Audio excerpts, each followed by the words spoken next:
Aquí comeza Historia e Historias, o voso espazo no Galiportus, onde degrañaremos a historia con rigor e amenidade.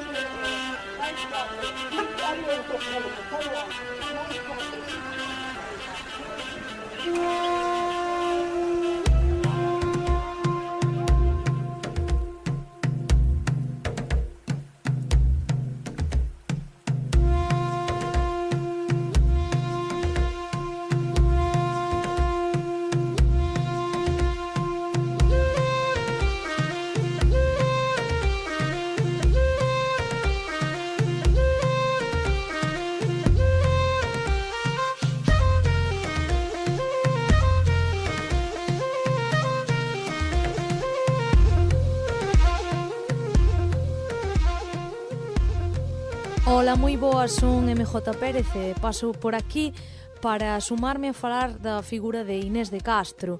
Eu a pesar das miñas raíces portuguesas, realmente coñecín ou souben desta figura hai relativamente pouco tempo, non? Hai apenas uns anos, precisamente falando con un familiar, porque sí que é verdade que aínda que a figura de Inés de Castro e a súa historia está moi presente en Portugal, sí que é certo que canto máis para o norte é como que máis se dilúe, non? Ata o punto de que precisamente non cabe na miña cabeza que esa figura sexa bastante descoñecida en Galiza.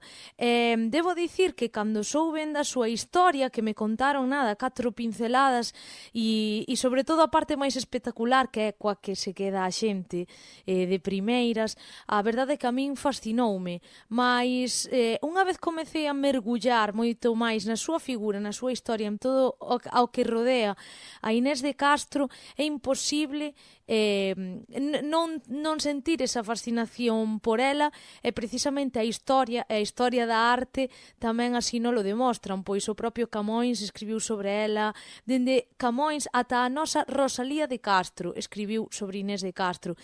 E cando souben que Inés de Castro tiña orixe galega, aí foi onde se me romperon todavía máis os esquemas, porque na miña cabeza non entraba que sendo ela unha figura que pertencía aquí, que pertencía a Galiza, que aquí sexa unha figura, unha historia case descoñecida. Entón foi por iso que me atrevín alá polo 2021 a ir ata Coimbra para gravar o documental Inés, aquilo que nos une. Non me vou enrollar máis porque prefiro que o vexades, está en YouTube, Inés, aquilo que nos une, dura 35 minutos, 5 minutos é unha canción, así que dura 30 minutos, e aí xa vos explico todo.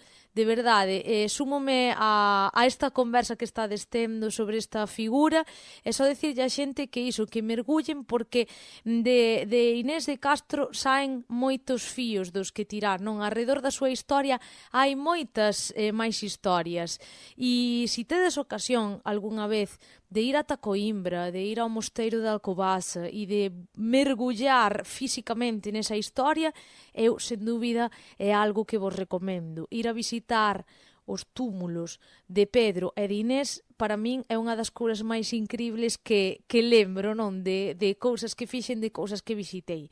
Así que nada, non me enrollo máis, só dicirvos que mergulledes na súa historia, que moito ollo, porque hai cousas que son reais e outras que son ficción, pero ambas misturadas ou separadas son tremendamente apaixoantes. Así que nada, descubride a súa figura.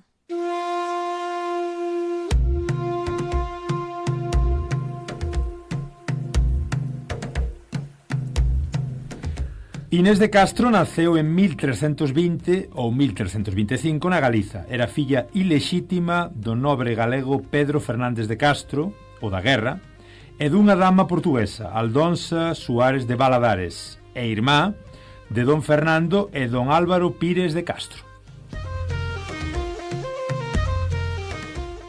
Por parte de seu pai era bisneta ilexítima de don Sancho de Castela, pai de dona Beatriz de Castela, que era mai de don Pedro, futuro rei de Portugal. Era, por tanto, prima en terceiro grau de don Pedro. Viviu parte da súa infancia no castelo de Albuquerque, cuxa dona, a que a criou como filla, era casada con Alfonso Sánchez, fillo ilexítimo de don Dinís, até vir a ser aia da súa prima de dona Constanza Manuel, filla de Xoán Manuel de Castela, poderoso nobre descendente da Casa Real Castellana e que estaba prometida ao príncipe de Portugal, don Pedro. Inés de Castro chega a Évora, integrada no séquito de dona Constanza en 1340. Desde cedo foran coñecidos os amores de don Pedro pola dama galega. Don Alfonso IV, temendo esta relación, exilia na fronteira española en 1344. Após a morte de dona Constanza, volta a Portugal tendo vivido con don Pedro, de quen ven a ter 4 fillos. O primeiro, don Alfonso, que morreu como sendo crianza. Viviron en varios locais na zona de Louriñán e por fin en Coimbra, no Pazo da Raíña Santa, xunto ao convento de Santa Clara a Vella. Tendo sido degolada, Inés de Castro foi degolada a 7 de xaneiro de 1355 por orde de don Alfonso IV. Da vida de Inés de Castro pouco se sabe. A súa tráxica morte e o amor sin límites de don Pedro e a forma como este quixo perpetuar eses amores alimentou desde cedo a poesía e a narrativa histórica, non deixando morrer o mito Inés de Castro.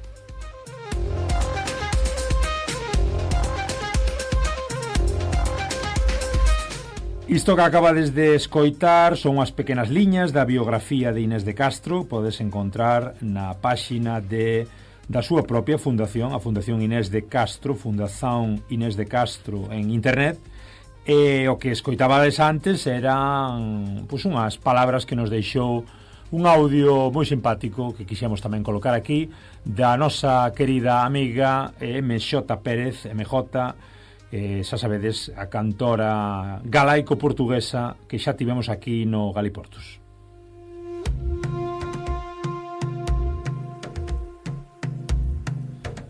E moi boas, aquí estades outra vez máis no Galiportus, neste voso espazo de historia e historias con o noso máximo representante dos historiadores daqui da contorna e parte do estranxeiro, don Abraham da Orraca. Moi boas. Hola, boas. Hoxe falando dunha figura que merecería horas, non merecería un pequeno sketch así a modo veloz, a modo historia e historias, máis que, bueno, algo é algo, tamén merece ese recoñecemento. Queremos falar, como xa escoitastes na intro, de Inés de Castro, da cal tes bastantes dados, señor Abraham. Sí, a ver, hoxe a cousa vai de Castros e de Pedros. Porque efectivamente o asasinio de Inés de Castro é algo máis complexo que o que trascendeu moitas veces. De facto, hai unha pequena citación que vou ler, me fai graza. É unha obra de divulgación dun historiador portugués que se chama Ricardo Raimundo. É a historia de Portugal para xente curiosa, 9 séculos de historia en 200 páxinas. Mas o que di como causa de morte de Inés, entregue os praceres do amor e da caza, o infante don Pedro desinteresouse totalmente dos asuntos públicos. Vamos, que é un vicioso. Urxía por termo a semellante escándalo que puña en causa o futuro da coroa. Afonso IV non viu outra solución senón que o asasinato de dona Inés. Así, pois era porque estaba distraindo o pobre do don Pedro, e xa non se entra pois en máis consideracións. Mas, como dicía, é unha cousa de Castros e de Pedros, porque dona Inés era irmá de dona Xoana. Dona Xoana era foi moi pouco tempo, pero foi a reiña consorte de don Pedro I o xusticeiro, como lle chamaban os seus aliados. É posible que a maior parte da xente o coñeza como o Cruel, que como perdeu, pois quedoulle así. Pedro I o Cruel de Castela, e Pedro, que será outro Pedro I, máis de Portugal, non? Que é o amado por Dona Inés. Fillo de, acabamos de escoitar, de Afonso IV. Afonso IV. Bueno, Sí. aí xa empezan a, bueno, o que xa sabemos, non? Hai nobres por un lado. Sí, a originalidade de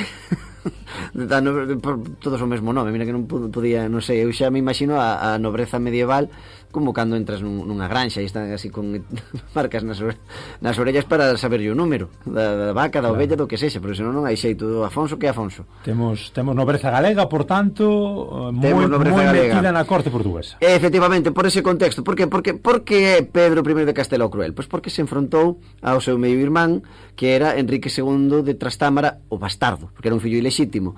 E pois había ese enfrontamento. A nobreza galega apoiou a causa de Pedro I. Se callar ese matrimonio con Xoana de Castro, filla do primeiro señor de Lemos, pois tamén influiu nese apoio da nobreza galega, mas moita nobreza galega pois teve que fuxir para Portugal unha vez que perde o Pedro o Cruel. Tamén, por si acaso nos houve alguén de Lerma ou de Santa María del Campo, efectivamente os Castro fixeronse fortes en Lemos, pero viñan de Castrojeriz, non? Por alá de Burgos e tal. Mas xa estaban naturalizados e para aí van, non? E precisamente esa nobreza galega coa que o infante Don Pedro tiña moi bo trato, para algunhas persoas que teñen investigado o asunto, pois supuxeron unha especie de ameaza, non? Para ese Afonso IV, que dicía, ui, que estou perdendo poder en beneficio do meu infante, que encima anda aquí, casou ca Constanza Manuel, pero anda liado con esta, e agora morreu a Constanza, e agora está tendo fillos por aí que parece que son gazapos, están aí tendo o líos de saias do rei, eso non é unha cuestión de agora, non? No, efectivamente. Non, e de facto é que o propio aí xa inclusive podemos Pedro I de Castela, para casar con Xoana de Castro, tivo que pedir a nulidade coa súa primeira esposa, que era da Casa de Borbón. E vingáronse, viñeron depois e mira se vingaron os Borbóns. Total, que o asasinato de Dona Inés ten moitas máis connotacións e ten moitas camadas, non? Que hai que ir afastando, e non é o simples romance de Pedro e Inés, que aparece en moitas cancións e que aparece pois, precisamente tamén nas letras nos versos, de Camões, ou inclusive que falábamos fora de micros de cantantes actuais como Carolina Deslandes, por exemplo, non? Así que tamén pois fala de Pedro e Inés. É que para Portugal habrán, é dicir, isto é un mito fundacional, case. É un mito fundacional, exacto, sí. Que aparece relatado por Camões, falábamos outro día de Camões, tamén esas raíces galegas de Camões, pois o propio Camões nas Lusíadas tamén menciona a figura, bueno, pois un pouco aí nese Fausto, nese duelo de Inés de Castro. Sí, inclusive Henry de Montherlant, que compón unha traxedia titulada A Raíña Morta. A min gustame o de A Raíña Zombi, por toda esa lenda que se constroi, non? De que Pedro vingase dos tres asasinos de Dona Inés, e inclusive cando accede ao trono, non?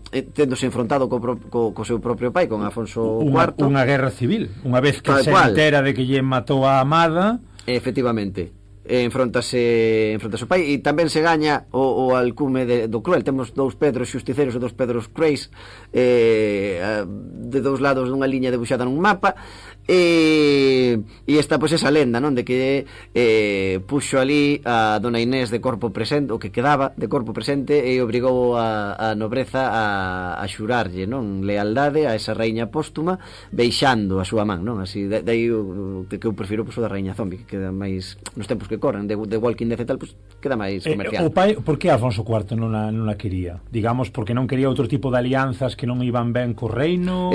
Sí, unha das hipóteses que hai e é a máis extendida, pois é o de que como que se comezouse a construir un, entre aspas, partido castellanista, e entón unha das xustificacións que desde a historiografía se argúe, pois é precisamente iso, que Afonso IV que temiera que houvese unha asimilación, non? E unha unificación das dúas coroas, da coroa castelá e da coroa portuguesa, precisamente pois beneficiando a ese partido castellanista que nen tan castellanista era, porque ao final Pedro I de Castela perdeu, a esa nobreza estaba descastada precisamente, non? E tivera que ao final a vía de escape para a nobreza galega sempre foi Portugal, non? E inclusive cando a revolta irmandiña, pois tamén para onde van a nobreza, pois.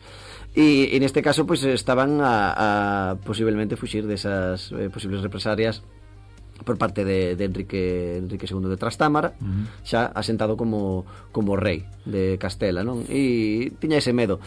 Hai tamén quen especula con que esa nobreza galega precisamente o que estaba era a comerlle a orella, por dicirlo así rápido, o infante Don Pedro para, unha vez no trono, anexionarse Galiza, o cual tamén levaría unha guerra entre coroas que podería perxudicar Portugal. Non, sempre se buscan razóns de Estado para xustificalo. Eu creo que era envexa.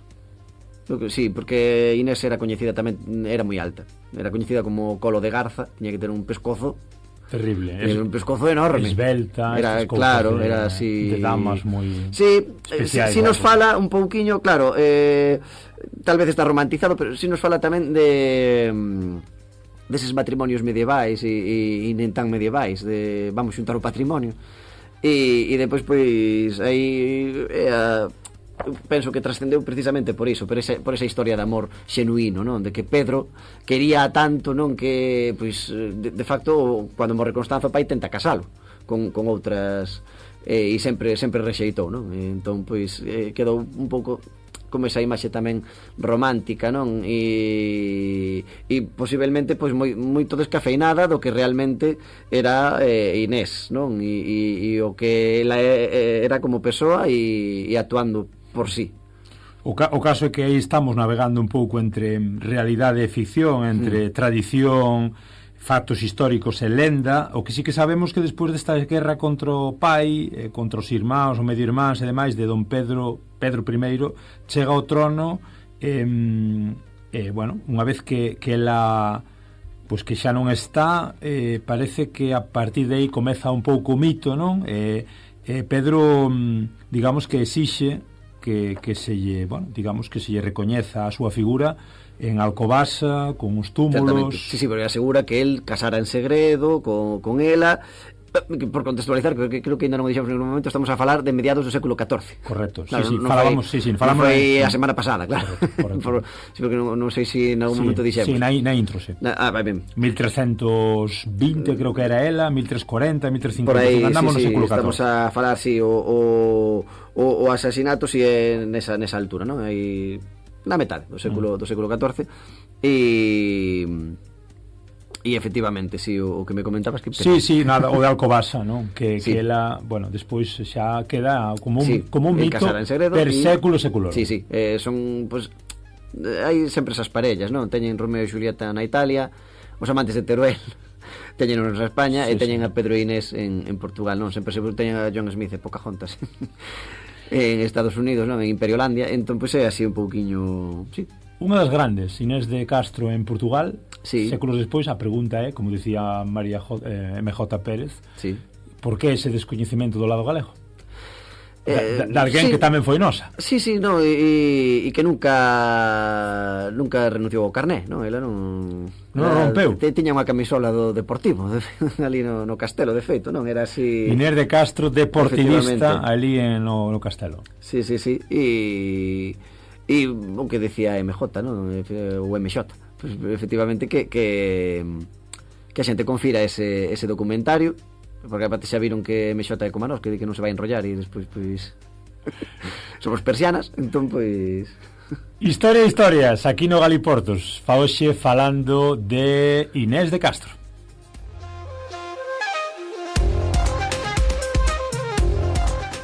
Deixámosvos, efectivamente, cun segundiños tamén para que abrades boca do que é ese documentario que en media oriña explica vos da man de MJ Pérez moi ben o que foi a figura de Inés de Castro entre o mito e a realidade medieval histórica máis crúa que outra cousa. Historia e historias aquí no Galiportos.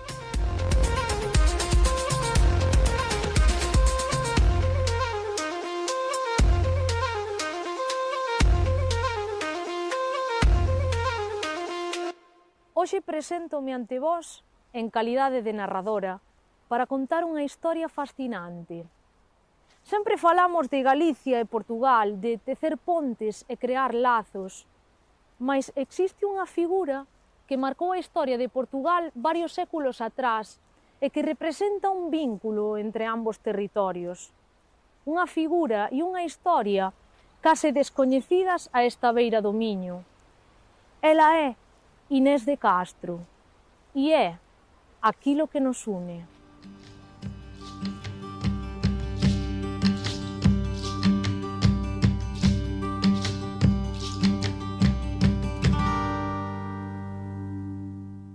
Mais, para entender ben esta historia, precisamos un pouco de contexto. En que momento estamos? Situámonos no século XIV, a finais da Idade Media, un momento histórico marcado por unha notable inestabilidade política na península. Historia e historias, o voso espazo no Galiportus, onde degrañaremos a historia con rigor e amenidade.